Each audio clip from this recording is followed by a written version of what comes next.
Number one, Lost a screw. I guess Fred would mention this if I didn't, but we have a board meeting this Thursday at noon over at Bradford Club. And I also want to mention that we are going to, at that meeting, perhaps have the owner of the tree farm stop and visit with us. And that would be Paul Cabina. And so don't have that firm yet, but he said he'd like to attend. So I just wanted to make those announcements. And the rehearsals for Capers have started and are moving right along. I think there are about 30 kids in this year's Capers, which is a big improvement. I think last year we had about a half dozen. So when I say kids, I mean Yes. small The kids little right on up through seven, high school. yep. So, okay, I think that's my announcements. Thank you, Jeff. Well, maybe I'll give further announcement about Capers. We do need, we could use some Kiwanis to sit at practice whenever it's possible. Dick and I have been there, and I've been just so impressed with how Christine and Trevor manage the kids, that they're relaxed and having fun, but then they're doing their work as well. So Chris is going to be Elf on the Shelf I sure am. for the Christmas time, and Yeah. Rick Nelson is the Santa Yep. Claus. Yep. And this guy, didn't want to mention it, but he has a solo and he's part of a trio for another song. So Yep. come for the kids, and a lot of, it's going to be amazing. Yes. What Nancy's referring to as far as needing more Kiwanians, it would be, there's a scene where it's right before trick or treat, Halloween, and we just need to have some people. It's not a speaking role or anything, but you just have to be there, be handing out candy to these kids who are, out on stage and are trick or treating. And I think at that point, I think some of the kids are doing a choreographed dance routine while From the Thriller? Kiwanians are handing out the candy, I think. So. Yeah. Just a couple things, next week we don't have a meeting, right? Correct. Thanksgiving, so come Okay. on December, I'm the chairman for the programs. So the 2nd and the 9th, we're gonna have programs here. The 16th is going to be the Beacon Pike Christmas party. Great. So if you haven't signed up from the email that Kim Thurston had sent, let me know and I will sign you up for that, so we can get a count of how many will be there. Yes. And then just as a little primer here, the 23rd, just before the Christmas, we're gonna have a little Christmas gift exchange. Gotcha. So, there'll be a little bit of stuff to go with it, but we need everybody to bring a $5 wrap Okay. gift. If it's something that didn't go at the Kiwanis picnic sale, or a $5 bill, or a lottery ticket, or something, a $5 wrap gift, and we're gonna have a good time that day. So, Great. all right? And we'll be here, Greg? That will be here, yep. Stacy, I got an announcement I wanted to make. Excuse me, this is also about capers. First, a question for everybody. I know most of you have insurance, you deal with insurance, people don't insult anybody if they have insurance. But how do you feel about how you pay for insurance? You get a really good bargain when you go to your insurance guy, or your insurance bills go on top, you pay a fortune. Yes and yes. Yeah. That's the way I feel about it, that's the correct answer. So, this is just leading into ads. We need to expand our ads. We've really lost a lot of advertising in the past few years, and we're down this year. So, if you have an insurance guy or gal, I'm sure you're in contact with them for claims and making your payments. Let's make sure they're an advertiser. So, if you would, give some thought to it. If you're willing to approach them, check with Paula to make sure that we haven't already approached them, if not already an advertiser. I've got a list of people who we have not approached, who are, commenting. One of them on there was Marshall Insurance, which made me think about it. I have my insurance with Mick, and I sent him an email this morning with a copy of his app. Would be willing to do it. And you can do something that simple. You don't even have to go in the door. A lot of places, a lot of business people will just say fine. So I can set you up with something that you could just email to them if you don't want to go in the door. I find that very easy to do. So Marshall's covered, but if you have somebody else, just give it a thought. Check with Paula, if we don't, we can set it up. Other people who we've not called on yet, Work W. Smith, they're another easy one. These are all, by the way, people who have advertised in the past, they're not new advertising. I've got copies of their ads, I can do it digitally, I can give you a paper copy. Tops, Paula, you said you've already called on them, okay. I stopped at Holland Cahill on the way here, and it took a minute, you broke me to check. Again, we're used to doing that. Zippo, I mentioned to Mark, we've not had a Zippo ad this for 3 years in a row. It's hard to believe, they used to take the full back page, I don't know what happened there. Dr. Lemmer's office, is it his daughters that are there now? So again, your dentist, we all have dentists, if they're not, I don't know if we have any other dentists. Dr. Lemmer was always a Dr. Bolton advertiser. is Dr. Lons. Okay, all right. So if you see them, Taste of Pizza, Mm. Animal Hospital, E&T Contractors, Hull Electric, Fox Financial, and also, maybe you've already done, I know Kyle had a lot of ads, and so I don't know if anybody's I did contacted. 2 of those yesterday. Ameriprise is one of your Levi's ad, Okay, and Brenda Jackson is a yes. so Paula shouldn't have to be doing, this is a, well, we shouldn't have Paula doing all of these. No. So even if just one ad, come up with one, I've got some ads right here, oh, here's another one, Barrett's Auto Body. Nobody's called on them yet. If you've had auto body work done, Dexter always advertised, you don't have them anymore, what happened, I don't know, somewhere along the line, he just got dropped, he didn't say no. I'll do Barrett's and Will Smith. Fantastic, Don, right here. Do you have one up chiropractic? I do not, Cause he spoke here.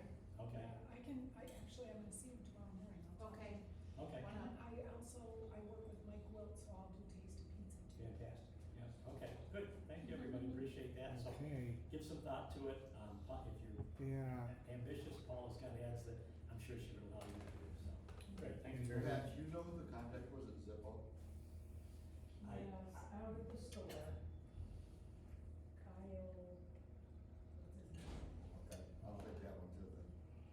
Yeah, I'm not there. okay. Okay. I know that they have some processes and stuff that you had, but we can jump through some hoops. If you got a copy of the ad? They do their own ad, they send, I never even see it, they send it directly to the hero. But they can contact me. But just so I can show what they had from you. I'll send it. Okay, all right. Great, great, thanks everybody, that's, right there is, probably close to $1,000 in ads. And I think that's, I'll get off this. Thank you. No, that's good, thank you. Thanks. Any happy dollars?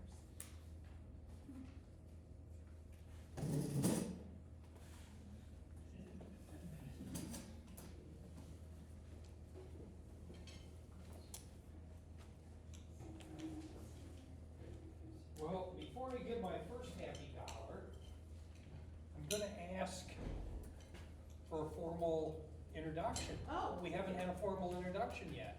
All right, this is my friend Pamela Thompson. She works with students at UPB.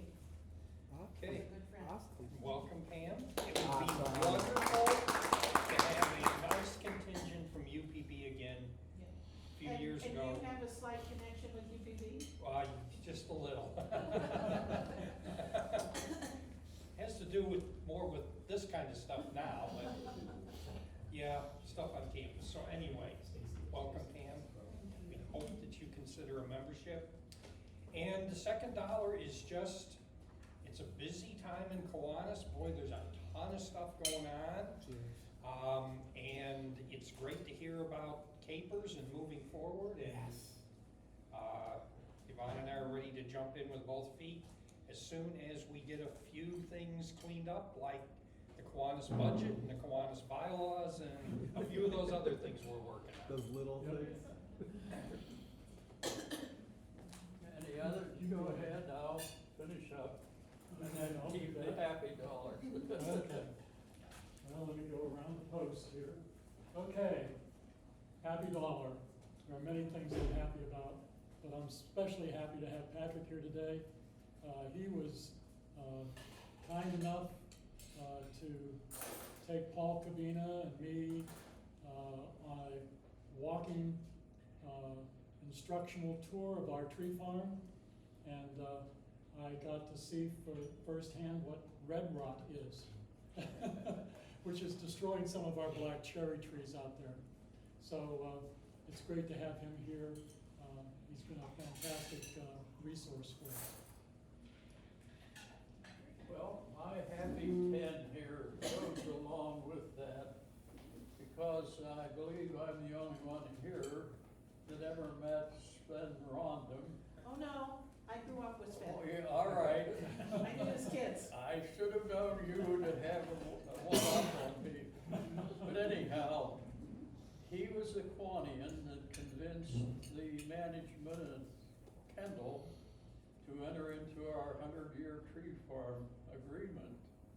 And I don't think he ever expected it to generate the income that it did, but I got to know him and really am glad that I did, so.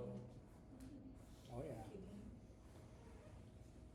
Now, call Dick, you'd like to introduce our speaker?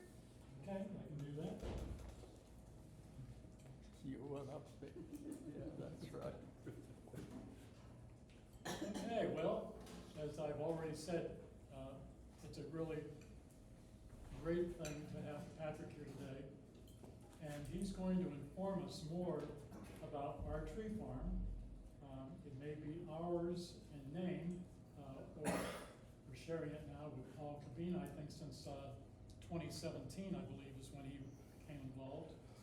But Patrick is a forester for Kachansik Forestry Solutions down in Kane, and quite knowledgeable. If you saw his summary that I shared with you, or if you read the assessment that was sent out previous to that, you know that he really knows his stuff. So without further ado, I give you Patrick Anderson. Yeah, thanks, Dick. Like Dick mentioned, my name's Patrick Anderson. I'm a forester for Ed Kachansik out of Kane. Born and raised in Kane. Went to Penn State and got my forest management degree. And was fortunate enough, soon after, joined Ed's firm. And I've been with him for 9 years now. Mainly doing consulting forestry, so managing private land ownership similar to the Kiwanis Club, mostly in Pennsylvania and in New York. Dick, if I can recall right, it was about a year ago that you, Randall Durner, Mr. Paul Cabina, all met at our office there in Kane. And we just had a discussion on how best to manage the Kiwanis Club. And I think at that time we proposed forest inventory of the property, just to make ourselves a little more educated on, the volume, on the ownership, the tree species, the current health situation, just based off of quick observation of the property, a quick walk along the ownership. I did notice that there were some decline in the black cherry trees, but a forest inventory and plot cruise type inventory would allow me to really visit every inch of the property and get a true sense of what the health concerns are. So I think as of September of 2025, we conducted that forest inventory process where we implemented 138 forest inventory plots. So that's measuring merchantable saw timber tree and merchantable pulpwood trees. And that resulted in a 608,000 board foot of saw timber, which is approximately 169,000 in value. Now that's strictly timber value. We're not considering bare land value, which there's significant value there as well. But in results of that, we developed a forest management plan, which I'm not sure if any of you were, had the chance or opportunity to take a look at that, but it is quite confusing unless you're well versed in forestry terms. It may not mean much to you other than some of the numbers. So after the tour that Dick and I and thought it was best and well suited for the club that I, create a synopsis of, the steps forward, the observations that I made in the field, and really my recommendations, which ultimately was to conduct a timber sale, removing the mature saw timber sized trees while integrating timber stand improvement cut, which addresses the undesirable trees such as the birch and to the lesser extent blackbird, or the beech and to a lesser extent the blackbird. So I guess in summary, I figured that would allow us to have an open dialogue of any questions, comments, or concerns that you guys may have, and any questions on the process if that a timber sale was to be approved. So really, I open it up to the Kiwanis membership, and I'm willing to address any questions you may have. Are we looking at the cutting soon, or is this 5, 10, 20 years down the Well, road? yeah, no, I think the sooner the better, although you do have time. I think the main reason for saying that is the decline of the overstory trees. So, like stated in the summary, and Dick mentioned, red rot is present on the property, which is a form of rot that grows through the entire tree.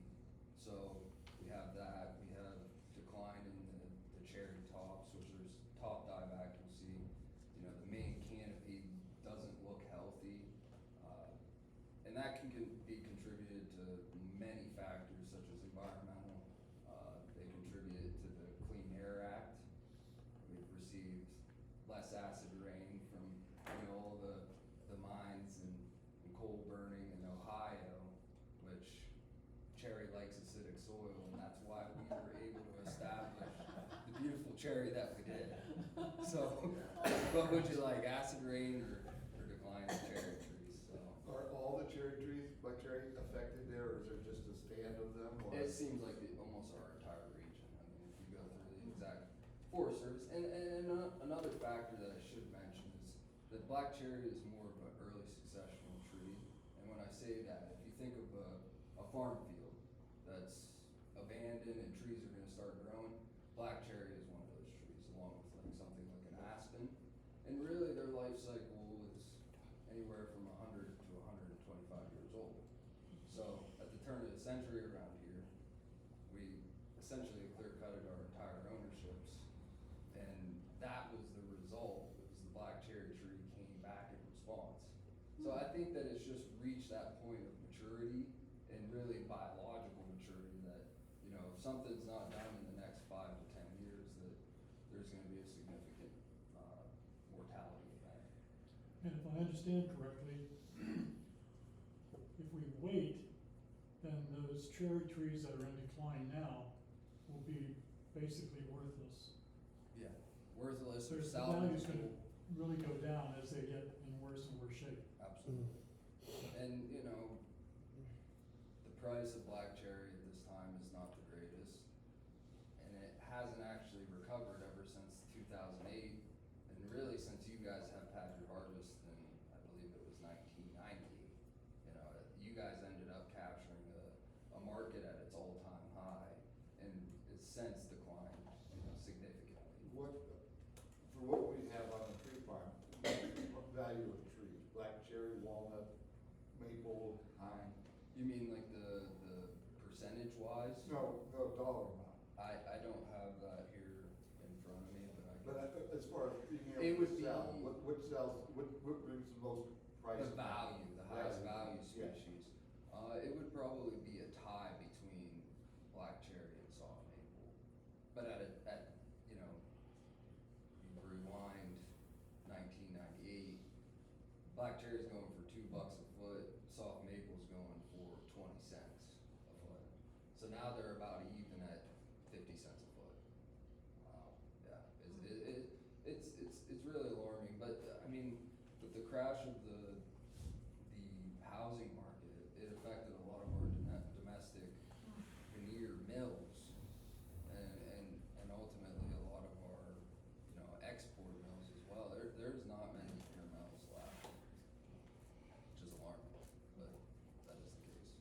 you mentioned the other trees, are they going to be cut as well for something, or Yeah, getting so. rid of them, and what do you leave to grow more?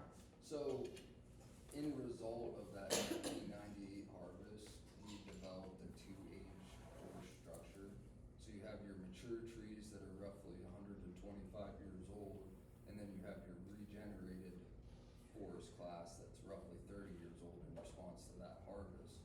So our recommendation is to go in and remove those overstory mature trees and really allow that next generation of forest to take off. But other kinds of trees? Yeah, there truly is a diverse species composition in that younger age class of, like I said, birch, maple, beech, yellow birch, hard maple. So removing those overstory mature trees will eliminate that competition because they need full sunlight to grow. Patrick, even doing that, it's not gonna disturb the wildlife, correct? According to your. No. When we had our last cutting, did we plant new trees, or did you just let nature take its course, and what will happen this time? Yeah, so it was there was no planting, it was all natural regeneration, which is common in our region, you know, we don't do much planting. And really, the next age class or the next forest has already regenerated, like I'm saying, there's 30-year-old pole-sized material trees, that's what's gonna be the future forest. And so obviously with any timber harvesting activity, there's gonna be damage. I mean, there's definitely gonna be a visual impact, but our goal is to limit that, thin out the material that we don't desire to be in the next forest class, and in hopes that we'll leave some overstory trees for backup seed source to regenerate any areas that are heavily disturbed. And there's going to be a buffer along 219. Yep, we're gonna retain a buffer as per Mr. Cabina's recommendations, and truthfully, there's a lot of hemlock and material that we weren't planning on harvesting anyways that serves a better purpose for wildlife and visual rationale, so. So this is a crazy question, because as Kiwanis, we're used to every year having the capers, which brings in money. But when would be the next cutting? I mean, none of us will be around, I guess. Yeah, I mean, it would probably be, you know, a forest is similar to a garden, where on a garden, the life cycle rotation is every year. Right. At some point, you weed, you gotta make that final harvest. Mhm. A forest is no different, it's just on a 100-year cycle. So we weed, now it's time to harvest that, you know, overstory mature tree and let that next generation. So it'll be those trees that are 30 years old now, Uh-huh. it's gonna take another 30 to 40 years before Okay, so. any type of revenue can come back from that. Will cherry be part of that next class? I mean, like this red rot, is that something that just happens to mature trees, or how does that come about? Yeah, it's common in the mature trees. It's reached their point of biological maturity and that they're not meant to last 150 years. So there's baby cherries coming along? Yeah, there is a component of, like I'm saying, pole-sized trees that are black cherries. So it will definitely be in the stand in the future. Will that lack of acidity slow that down at all? I think it has the potential to, but I don't think they really, you know, the Forest Service does a lot of research, and I don't think they have been able to predict the exact outcome.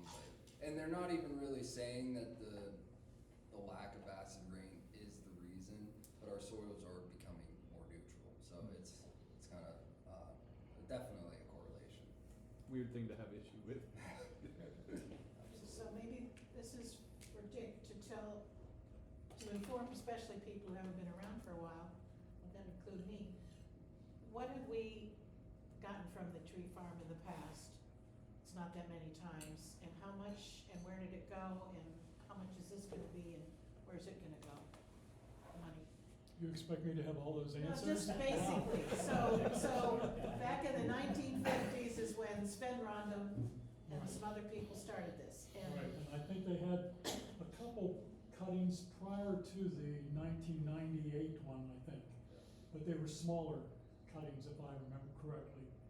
And so I think Patrick mentioned that this particular harvest, of course, it's variable depending on, demand and so on, but it would have what did you say, 180,000 or something like that Yes, correct. value Yes. to it? And of course, that would be, then you'd have to take out the costs for doing all the work of harvesting it and so on. But then the rest would be split up between the Kiwanis Club, Mr. Cabina, and the Bradford Regional Medical Center, where we, have donated in the past. So, I mean, that would be a point for discussion. And I may be able to help with that too. I just did a little bit of research this morning. Yeah, that I sent to everybody. It's Oh, I really can see it. wonderful. I'll have to send it to you, Vicki, you love it. But it talked about, one of the first cuttings that they did, it was like in 1954, shortly after that. And I think the total value of it was $4,000, okay. which we were able to help, the hospital. And I think I remember something, I probably had this wrong, for 1,000 board feet of something was $30. That's not possible in the 50s. I don't know, it seems like nothing. But then I believe that last major cutting that they had in 1998, I know the figure of $450,000 is in my head now, whether that was just our portion, maybe that was the whole cutting. So it varies. But before that, I think our cuttings were relatively small and select, and we didn't gain. Yeah, I think so. Our goal was to donate $10,000 a year, and that was. Oh, I given. didn't know that, that was an average. To the Something like hospital? that. Didn't Yeah, say it's something just like that. $10,000. See, I've never heard that either. Yep. So how much have we donated to the hospital, do we know that? It's in here, but I have to add it up. Maybe Stacy knows? She's looking for it. So another thing that, new people may not know is that this was originally for the pediatric and obstetric Departments. departments of the hospital, is that right? Originally. Maybe until the 1990s, that last cutting, I guess. And of course, now we don't have that, and so we'd have to think, I guess it would be probably a Stacy thing. Well, How we to don't have donate to the our hospital. obstetrics department at present, but we do have the pediatrics department. There is a So- pediatrics department, or One of our doctors. major donation was to help establish Upbeat, so it wasn't Yeah. just that. Oh, that was over 200,000. How much? Yeah. The establishing of, I think, was over 200,000. Oh, wow. That's a But lot. as of October 2022, the total was $452,520. So it's a very strange thing for us, if you're used to maybe having a pancake supper or capers or whatever, and this is stretched out over so much time, but it is pretty amazing, and we think that we're the only Kiwanis Club that has a tree farm. As far as I know. I wouldn't be surprised if that's true. Little off to what we're talking about, but if somebody were to have an acre of land and you wanted to fill it with trees and gift it to a child or something for 50 years down the road, what would you suggest to plant, and would it be worth it, right? After paying the taxes and everything else, would it be worth it to buy an acre just to plant trees on? It all depends what your, objectives are. If your objectives are is to pass on an acre of, trees where somebody can recreate or spend time or camp, then, you're. No, I mean, cut it. But in terms of growing timber, Yeah. it probably wouldn't be the greatest investment. What produces our high quality trees is competition. If you plant a tree in the open, it's gonna grow out, not up.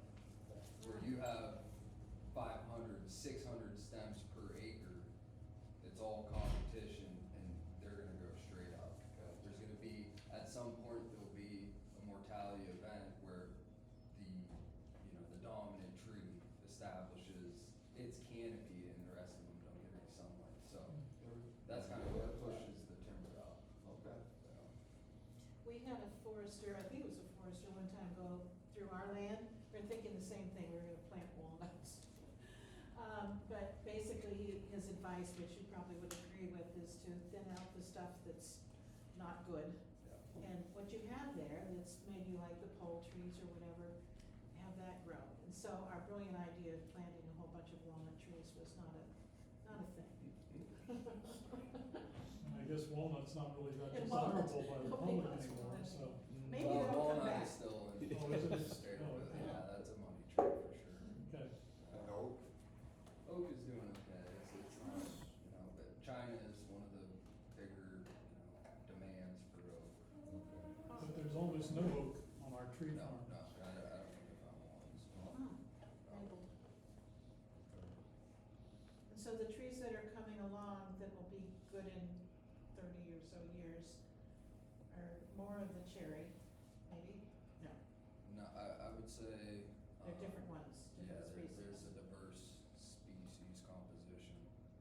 I guess you bring up a good point that, I mentioned an integrated timber stand improvement cut. That would be to target the undesirable beech, which is poor forming, poor growing, doesn't develop into a saw timber, fully tree. It's got health concerns like beech bark and beech leaf disease. It doesn't seem like it's gonna be a tree of any value here in the future. So that is one of the drawbacks. I think it's important to do it for timber management and the future success of the ownership and of the forest, but it's not necessarily gonna be a huge monetary gain for, So you're gonna get rid of, we should get rid of those? yes. Call those. Yeah, they would be considered a call tree, and there are outfits that utilize pulpwood material, and they'll be excited about this offering. Oh, But it's whether they can move the saw timber material at the same rate. So we kind of really have two different type of people that would be interested in bidding this. It would be sawmill, people that obviously they can't make any paper or any lumber out of pulpwood material. So that they're gonna see that as a negative part of the timber sale, where somebody who deals with pulpwood is gonna be excited about the pulpwood and will have to market the sawlog material. it's complicated. I was trying to, It's a whole new field. and I thought that was a good reason for providing the summaries, try not to, complicate you with too much information. But, I would just mention that Patrick put together an email that you sent out. And if it was sent out again and people would print it out, you would have a great summary of what he just talked about. That's great. yeah. I mean, anybody that put together a report like this deserves to have it used. I agree. Okay, any other questions for Patrick? Thank you. If anything comes up, Dick has my email. I have a couple cards here. It has my phone number and my email on it. If any questions come to mind, feel free to reach out. So Yes. appreciate you having us. Certainly. Thank you.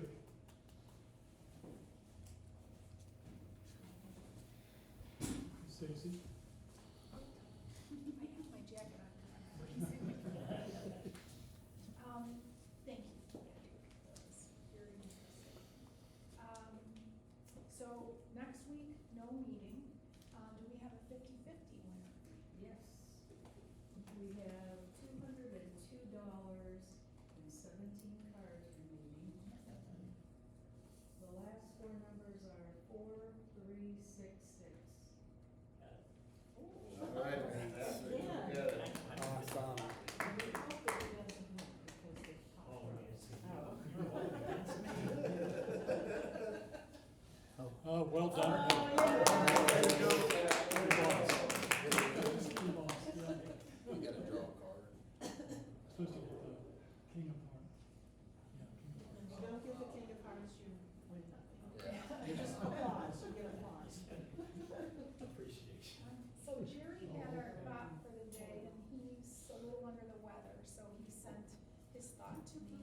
I am grateful for what I am and have. My thanksgiving is perpetual. From Henry David Thoreau. All right. And then if you could all stand for the pledge.